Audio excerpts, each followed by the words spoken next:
સવાલ એટલા માટે બની ગયો છે કારણ કે 68 નગરપાલિકા એમાં માત્ર એક નગરપાલિકા કોંગ્રેસના ફાળે ગઈ હોય અને અત્યાર સુધી પણ જે પરિણામ આવી રહ્યા છે કે જેના પરિણામ હજી આવવાના બાકી છે ત્યાં પણ ભારતીય જનતા પાર્ટીના ઉમેદવાર આગળ ચાલી રહ્યા છે. એનો મતલબ એ કે 68 નગરપાલિકામાંથી જો 60 જેટલી નગરપાલિકા જો ભાજપના ફાળે જાય, કારણ કે 1388 કુલ છે અને એ કુલ ઉમેદવારો અત્યારે જીતી ચૂક્યા છે. જે મતગણતરી ચાલી રહી છે એમાં પણ એક બાદ એક ભારતીય જનતા પાર્ટી તરફથી પરિણામ આવી રહ્યા છે, એટલે કે કોંગ્રેસ માટે અસ્તિત્વનો સવાલ તો ખરી જ છે. એટલા જ માટે પ્રશાંતભાઈ, જે ઘનશ્યામભાઈએ કહ્યું કે લોકશાહીમાં વિપક્ષ મજબૂત હોવું ખૂબ જ જરૂરી છે, કારણ કે નગરપાલિકા લેવલે કે જ્યાં એકદમ કહેવાય ને કે પ્રાથમિક સુવિધાઓથી વંચિત જે લોકો રહેતા હોય, અહીંયા શહેરી વિસ્તારની વાત નથી થઈ રહી, નગરપાલિકામાં જો અહીંયા વિપક્ષ નહીં હોય અને જો કંઈ જેમ ભલે વાયદા તો કરવામાં આવે છે કે બધી જ અમે વચનો પૂરા કરીશું, પણ વિપક્ષ મજબૂત નહીં હોય તો જનતાના મુદ્દા આખરે ઉઠાવશે કોણ? મજબૂત વિપક્ષ ડેફિનેટલી એક લોકશાહીની પહેલી પ્રાયોરિટી અને પહેલી જરૂરિયાત છે. પણ છેલ્લા ઘણા સમયથી આપણે જોઈએ અને એ બી મજબૂતાઈ વિપક્ષ એટલે જે રેશિયો પરિણામ આવતા 65-35 સુધી સારા લાગે. 65% સત્તાધારી પક્ષ જીતે, 35%, 40%, 30% સુધી સારું લાગે. પણ આપણે છેલ્લા ઘણા વખતથી 90-10 આજે ગુજરાતની વાત કરીએ તો 182 માંથી 162 ભાજપના ધારાસભ્યો, ભાજપ અને સમર્થક એમ, અને બાકી 5 આમ આદમી પાર્ટીના, 4 હવે જે વધ્યા એ. તો આ જે છે મૂળ વિપક્ષનું કામ કે કાન અંબાળવાનું સરકારનું અને જનતાનો અવાજ, સાચો અવાજ જનતાનો વિપક્ષ થકી જ પહોંચે. સત્તાધારી પક્ષ ક્યારેય અવાજ લેવા જતો નથી, અવાજ સાંભળતો નથી, એ એના એક અલગ મદમાં હોય છે. પણ એમની પાસે કામ કરવા માટે આજે જે મજબૂત વિપક્ષ લોકસભામાં છે તો તમે જો એની ચર્ચા થાય છે, એની એક અસર પણ બોલાઈ રહી છે. એના થકી કોંગ્રેસ ક્યાંક ઊભું પણ થવાનો પ્રયત્ન થયો, એમાં વિપક્ષનું ગઠબંધન મજબૂતાઈથી બહાર આવ્યું, જે દિલ્હીમાં પાછું કડડભૂસ થઈ ગયું, એટલે હવે પાછી એની નેગેટિવ વિપરીત અસરો ચાલુ થઈ ગઈ. સો ઓવરઓલ આ તો કોંગ્રેસ પક્ષની ચિંતાનો વિષય છે, આપણા કોઈનો આ વિષય નથી. કારણ કે અહીંને અને હું તો દર વખતે કહું છું ઇમ્પેક્ટ તો જનતા પર પડવાની, આનાથી લાચારી જનતાએ ભોગવવાની, આનાથી પીડાય છે જનતા. કારણ કે ના વિપક્ષ એમનો ના સત્તાધારી પક્ષ એમનો, કારણ કે પ્રશ્નો ત્યાંના ત્યાં છે. જે નગરપાલિકાના આપણે પ્રશ્નોની ચર્ચા કરી, એક એક નાની વસ્તુઓ, આપણા તો રિપોર્ટરો છેક સુધી ગયા દરેક ગ્રાઉન્ડમાં, તો ત્યાં નળ, પાણી, ગટર, રસ્તા, ઇલેક્ટ્રિસિટી, લાઇટ, ઇવન નગરપાલિકાની બિલ્ડિંગો ગાયોની ગંદકીથી ભરેલા છે. અંદર પુષ્કળ, એટલે જેને કહેવાય ને કે પુષ્કળ ગંદકી નગરપાલિકાની બિલ્ડિંગમાં છે. એની આજુબાજુ તમે જાઓ તો રોડ રસ્તા ઉપર ગંદકી હોય છે, રસ્તા સારા નથી હોતા, 1 ઇંચ વરસાદમાં ઢીચણ સમાણા પાણી ભરાઈ જતા હોય છે. એક પણ રસ્તો એમ કહેવાય કે ગાડી કે 2 વ્હીલર સારી રીતે જઈ શકે એવા સ્મૂધ રસ્તા નથી. પરિણામ આપણે મતદાનની ટકાવારી પર પ્રશાંતભાઈ જોઈ ચૂક્યા છીએ.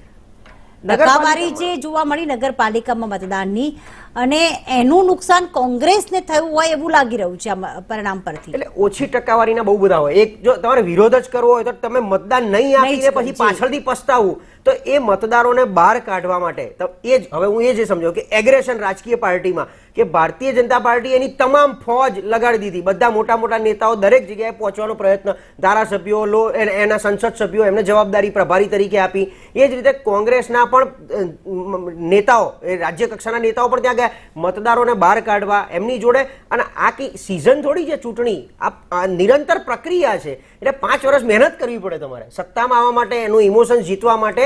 એ 5 વર્ષ દરમિયાન તમે એમના માટે શું કર્યું, જે કંઈ રજૂઆતો આવી એને લઈને તમે શું નિરાકરણ કાઢ્યું છે, આ બધું એક બેલેન્સ થતું હોય છે. બીજું એવું છે કે જાતિ જ્ઞાતિના સમીકરણો, કારણ કે નગરપાલિકા બહુ નાની વસ્તુ છે.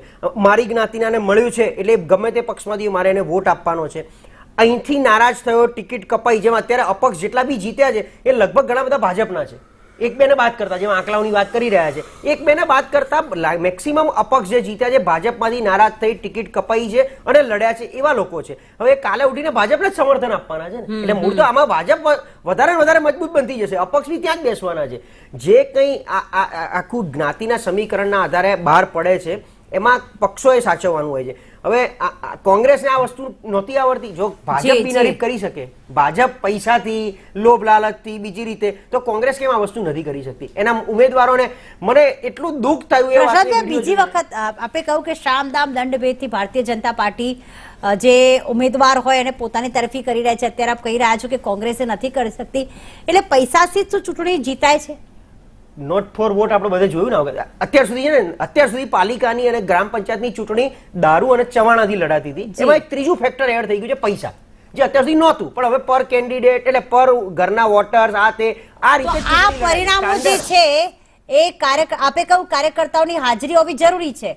આ જે પરિણામો છે એ શું મતદારોએ પૈસા લઈને અને મત આપ્યા છે એવું સીધો આક્ષેપ આપ કરી ના, રહ્યા ના, છો? એવું નથી. આક્ષેપની દ્રષ્ટિ નથી કહેતો. તમે સમજો, આ મેનેજમેન્ટની વાત છે. ક્યાંક પોતાને જીતવા માટે, અંકે કરવા માટે મતદારોને કેવી રીતે પોતાના તરફી કરવાના છે. અને એ અરસામાં જો કોંગ્રેસે અવાજ બહુ ઉઠાયો ચૂંટણી પંચને લઈને, બહુ સવાલો ઉઠાયા કે અહીંયા પૈસા વેચાય છે, અહીંયા દારૂ વેચાય છે, અહીંયા મત જે થઈ રહ્યા છે એમાં પણ ક્યાંક તકલીફ પડી રહી છે, પણ ચૂંટણી પંચે પણ આની ઉપર એક્શન કોઈ નથી લઈ રહ્યું હજી સુધી કોઈ. નહીતર હમણાં સવારમાં એક જગ્યા હતા, એક પંચમહાલના હાલોલ પાસે જી.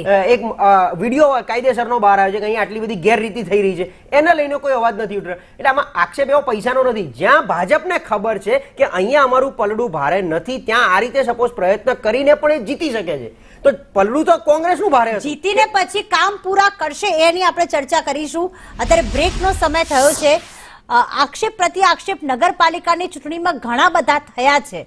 અહીંયા દારૂ આવે છે, અહીંયા ભોજન આપવામાં આવે છે, કે અહીંયા છેલ્લે પૈસા પણ આપવામાં આવી રહ્યા છે, પણ જનતાનો આદેશ તો અત્યારે ભારતીય જનતા પાર્ટી તરફથી દેખાઈ રહ્યો છે ને એ વિશ્વાસ જીતવામાં ભાજપ સફળ થયું છે.